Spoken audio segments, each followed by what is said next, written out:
Hi everyone. तो हमारी आज की पूरी class law of conservation of momentum के न्यूमेरिकल्स के ऊपर डेडिकेटेड रहेगी। अपने लास्ट क्लास में हम force and laws of motion chapter पढ़ रहे थे, जिसका एक लास्ट टॉपिक था कंजर्वेशन ऑफ मोमेंटम, जिसे हम ऑलरेडी कवर कर चुके हैं। अब एक छोटा सा टॉपिक और रहता है, उसे देखने के बाद हम न्यूमेरिकल्स करेंगे, ठीक है, कंजर्वेशन ऑफ मोमेंटम से रिलेटेड। टॉपिक है recoil velocity of gun. Recoil velocity क्या होता है और गन रिकॉइल करती क्यों है। रिकॉइल का लिटरल मीनिंग होता है पीछे जाना। तो जब भी हम देखते हैं मूवीज वगैरह में, वैसे रियल में गन तो बहुत कम लोगों ने देखी होगी, तो जब भी हम देखते हैं एक गन से बुलेट निकल रही होती है तो गन पीछे आती है, राइट। वो क्यों होता है वो तो हमें पता है, थर्ड लॉ ऑफ मोशन में हमने पढ़ा था, और law of conservation of momentum भी इस चीज की एक्सप्लेनेशन देता है। अभी हमने बेसिकली देखना है कि रिकॉइल वेलोसिटी क्या होती है और इसे कैलकुलेट कैसे किया जाता है। जब भी एक गन से बुलेट बाहर निकलेगी, ठीक है, तो क्या होगा। देखो, अगर मैं बात करूं इस बुलेट की और मैं पूछूं इस बुलेट का मोमेंटम क्या होगा, मोमेंटम ऑफ दिस बुलेट, क्या इस बुलेट का momentum mass of bullet into velocity of this bullet होगा? ऑफ कोर्स होगा, क्योंकि मोमेंटम यही होता है, मास इनटू वेलोसिटी। अगर मैं पूछती हूँ बुलेट का मोमेंटम क्या है, मास of bullet into velocity of bullet. हमें ये चीज पता है कि अगर ये बुलेट गन से बाहर निकलेगी, this bullet will impart equal and opposite momentum on this gun, because whenever two bodies act upon one another their total momentum remains conserved. तो बुलेट हमारी गन के ऊपर इक्वल और ऑपोजिट फोर्स लगाएगी, जिससे कि गन रिकॉइल होगी। जिस वेलोसिटी के साथ गन पीछे आती है उसी को रिकॉइल वेलोसिटी कहा जाता है। क्लियर? जिस वेलोसिटी के साथ गन से जब बुलेट निकल जाती है तो वो बुलेट इक्वल और ऑपोजिट मोमेंटम इंपार्ट करती है गन के ऊपर, तो जिसकी वजह से गन पीछे की डायरेक्शन में रिकॉइल होती है। जिस वेलोसिटी से गन रिकॉइल होती है उसी को रिकॉइल वेलोसिटी कहा जाता है। अब अगर मैं बात करूं कि गन का क्या मोमेंटम होगा, मोमेंटम ऑफ गन, तो क्या गन का momentum mass of gun into velocity of gun होगा? बिल्कुल होगा, ठीक है। ये वेलोसिटी कौन सी है?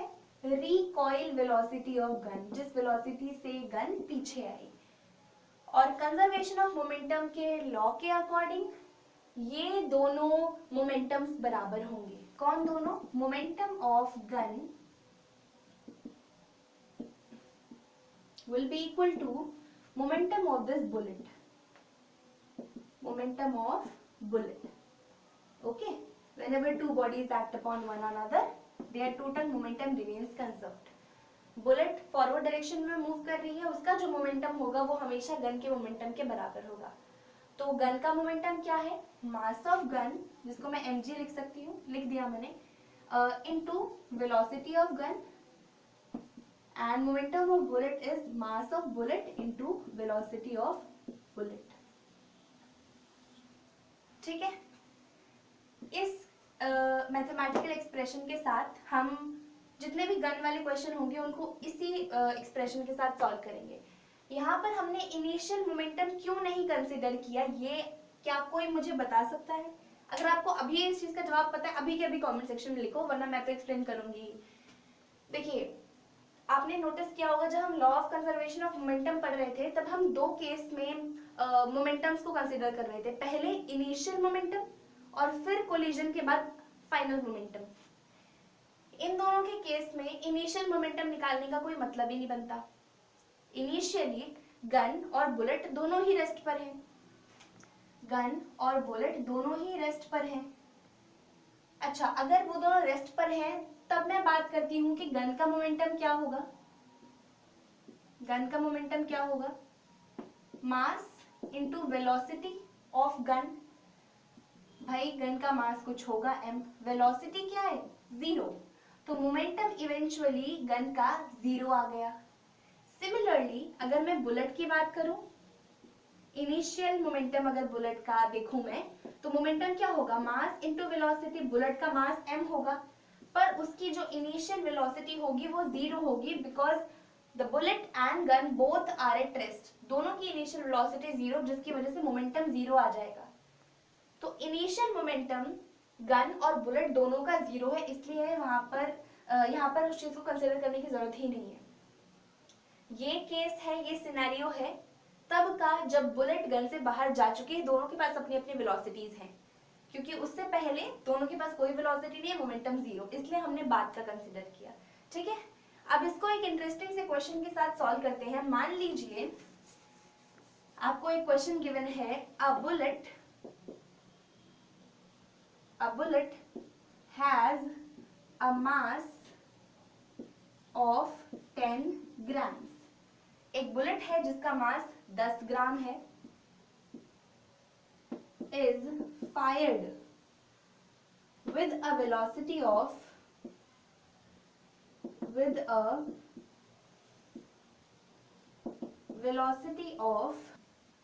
300 meter per second with a gun of 6 kg mass. Calculate the recoil velocity of gun. Calculate the recoil velocity of gun. Question समझ आया?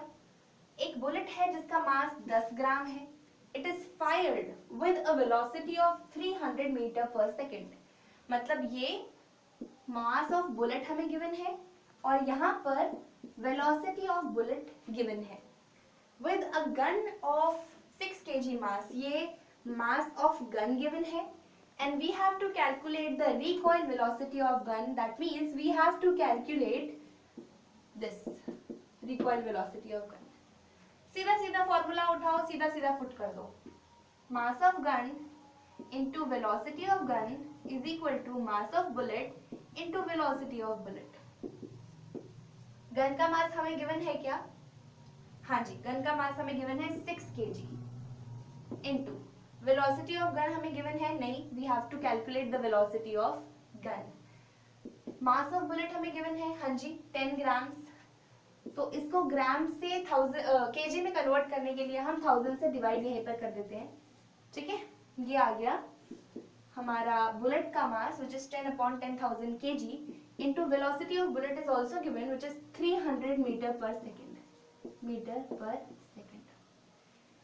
सॉल्व कर लीजिए इसको, 0 से 0 कैंसिल, ये 2 0 से ये 2 0 कैंसिल, ओके, फिर यहाँ पर ये 3 से ये कैंसिल, 6, ये 6 kg is equal into velocity of gun is equal to 10 upon 10,000 kg into 300 metre per second. Okay, यहाँ से सॉल्व करते हैं, मैथ से सिंपल, ये तो आपको आती होगी। देखिए मैंने क्या किया, ये एक 0 से ये 0 कैंसिल, ये 2 0 से ये 2 0 कैंसिल, फिर ये 3 से ये 6 कैंसिल 2 टाइम्स में, 2 kg into velocity of gun is equal to kg which is 1 kg into, यहाँ पर क्रॉस कर कैंसिल करके कुछ नहीं बचा, it is 1 metre per second. Okay, फिर क्या किया, इस यूनिट केजी से यूनिट केजी कैंसिल, यहाँ पर मैं ऐसे ऐसे कैंसिल क्यों कर रही हूँ, क्योंकि ये चीज मल्टीप्लाई में है, इक्वल टू के उधर जाएगी डिवाइड हो जाएगी, सिंपल एज दैट।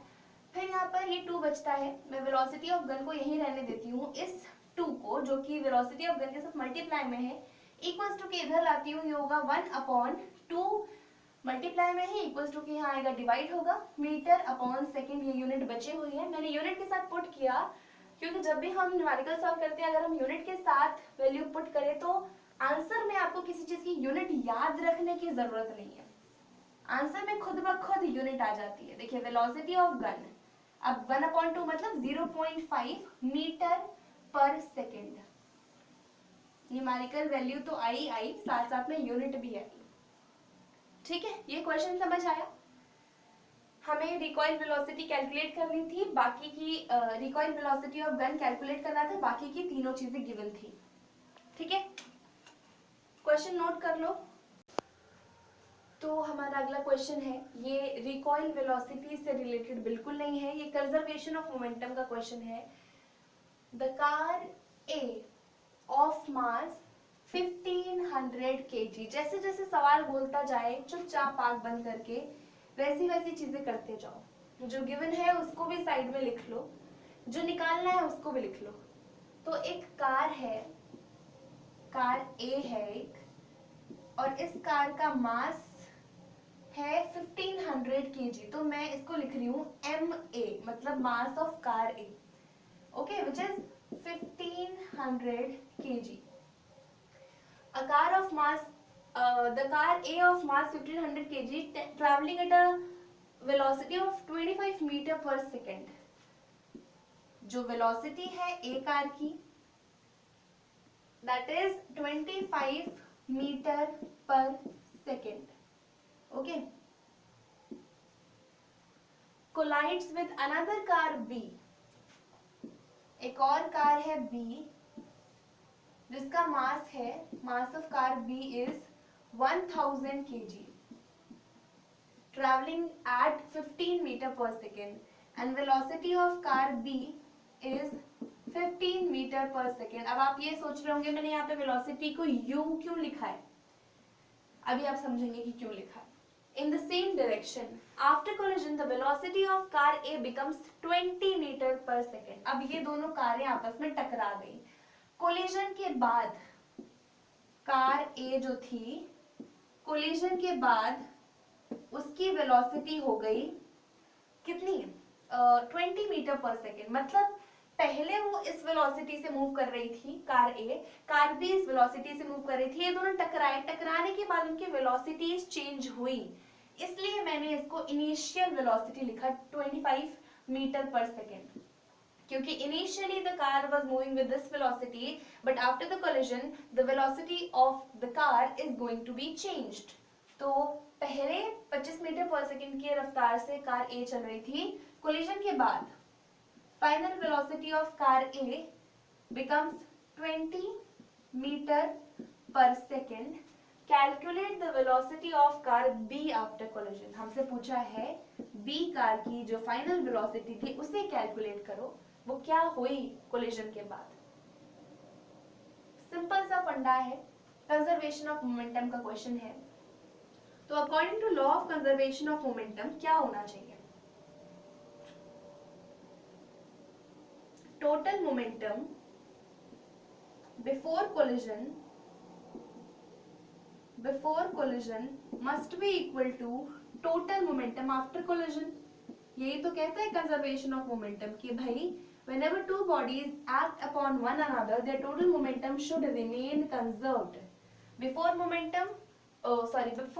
collision और after collision momentum रहना चाहिए conserved, okay। अगर collision से पहले कार A के मोमेंटम की बात करूं तो कार A का मोमेंटम collision से पहले क्या होगा, mass of car A into initial velocity of car A।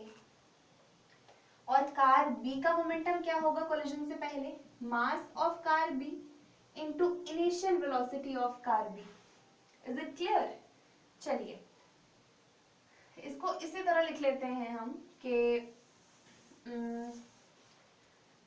Mass of car A into initial velocity of car A, ये हो गया ए कार का initial momentum, plus mass of car B into initial velocity of car B, ये हो गया car B का initial momentum, and the total momentum of the cars, car A and car B का total initial momentum will be equal to total momentum of car A and B after collision। तो MA mass of A car into final velocity of car A plus mass of car B into final velocity of car B. ठीक है, अब चुपचाप values put करते जाओ, आपका answer खुद ब खुद आएगा। एक कार का मास गिवन है 1500 kgs into initial velocity of car A is also given 25 meter per second plus car B की बात करूं तो mass of car B is also given 1000 kgs 1000 kgs. Initial velocity of car B is also given 15 meter per second. Okay, is equal to mass of car A given है क्या, हाँ जी given है 1500 kg into velocity of car A is given final velocity of car A is given, yes it is given 20 meter per second plus mass of car B is also given 1000 kgs multiplied by final velocity of car B, we have to calculate this. तो यहाँ पर देखिए 1500 kg multiplied by 25 metre per second, इन दोनों को multiply करेंगे तो आएगा 37500 kg metre per second. ये क्या है, इनिशियल मोमेंटम ऑफ कार ए. ठीक है, आप चाहे तो इसे अलग अलग भी सॉल्व कर सकते हैं. Plus this 1000 kg which is mass of car B multiplied by initial velocity of car B 15,000 हो जाएगा, ये 1000 into 15 is 15,000 kg metre per second. ठीक है, is equal to this is mass of car A multiplied by final velocity of car A. ये हो जाएगा 1500 into 20, ये 30 and 15 2 is 30 kg metre per second plus 1000 kgs into velocity of car B, ये 1000 kg into velocity of car B ही रहेगा. अब क्या करना है, इन दोनों को ऐड करना है, इस टर्म को इक्वल्स टू के इधर लाना है. इन दोनों को ऐड करके कितना आएगा, इन दोनों को ऐड करके आएगा 52500 kg metre per second is equal to, ये वाली जो प्लस की टर्म है इसको इक्वल टू किधर लाएंगे, माइनस हो जाएगी, हो जाएगा minus 30,000 kg metre per second is equal to 1000 kg into velocity of car B. इस चीज को ऊपर लिख लेंगे अब. ओके, इनको सब्ट्रैक्ट करके क्या आएगा 2 and 2. ओके, बेसिक मैथमेटिक्स है. kg metre per second is equal to 1000 kg into velocity of car B. अब ये मल्टीप्लाई में है वेलोसिटी ऑफ कार बी के साथ ये टर्म, इक्वल्स टू के यहाँ आएगा डिवाइड हो जाएगा 22500 kg metre upon second upon 1000 kg. तो ये 2 जीरो से ये 2 जीरो कैंसिल और एक पॉइंट है जो कि यहाँ पर आ जाएगा 22.5 kg से भी kg कैंसिल हो जाएगा और मीटर पर सेकेंड में हमारी वेलोसिटी ऑफ कार बी आ गई. ठीक है, समझ आया. कैलकुलेशन मानती हूँ थोड़ा लंबा है पर बेहद इजी क्वेश्चन है. अगर आप इन्हें अलग अलग कैलकुलेट करेंगे तो आपको ज्यादा आसान लगेगा, ऐसे थोड़ा मेसी लग रहा होगा पर कोई बात नहीं, बहुत इजी है.